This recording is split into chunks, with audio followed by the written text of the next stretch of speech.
ফরিদপুর ৪ আসনের সীমানা পুনর্বিন্যাসের প্রতিবাদে তৃতীয় দফায় প্রথম দিনের মতো ঢাকা খুলনা ফরিদপুর বরিশাল মহাসড়কের ভাঙ্গা উপজেলার বিভিন্ন স্থানে সড়ক অবরোধ করে বিক্ষোভ করছে স্থানীয়রা। অবরোধের কারণে এই রুট দিয়ে সকল প্রকার যানবাহন সকাল থেকে বন্ধ রয়েছে। বিস্তারিত জানাচ্ছেন প্রতিনিধি কামরুজ্জামান সোহেল। সোহেল, আমরা বলছিলাম যে অবরোধ চলছে এবং এই রুট দিয়ে সকল প্রকার যানবাহন সকাল থেকে চলাচল বন্ধ রয়েছে। আপনি তো সেখানে আছেন, সেখানকার চিত্র জানাবেন।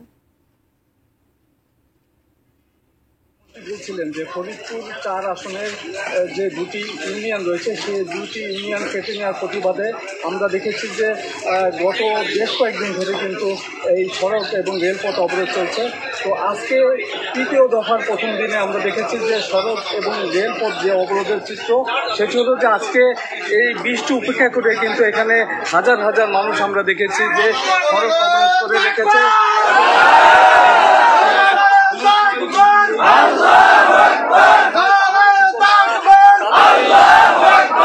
যাবেন তো আমি যদি একটু জানিয়ে রাখি যে আজকে সড়ক অবরোধের প্রথম দিনে কিন্তু আমরা দেখেছি যে ভাঙ্গা উপজেলার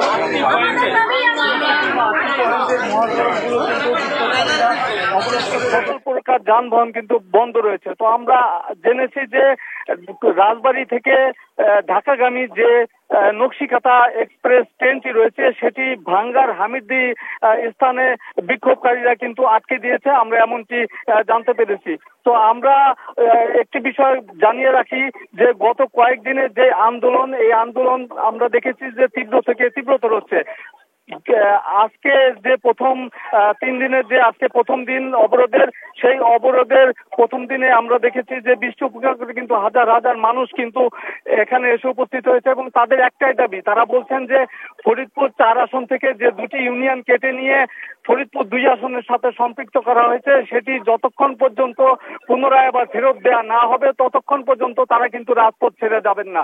তো আজকে আমরা সকাল 6টা থেকে সন্ধ্যা 6টা পর্যন্ত প্রথম দিন যে অবরোধ কর্মসূচি সেটি চলবে, এভাবে আগামী 3 দিন চলবে। পরবর্তীতে তারা অন্য কর্মসূচি দিবেন বলে আমাদের জানিয়েছিলেন। তো এই ছিল ফরিদপুরের পুকুরিয়া থেকে আন্দোলনের আমার কাছে সবশেষ খবর।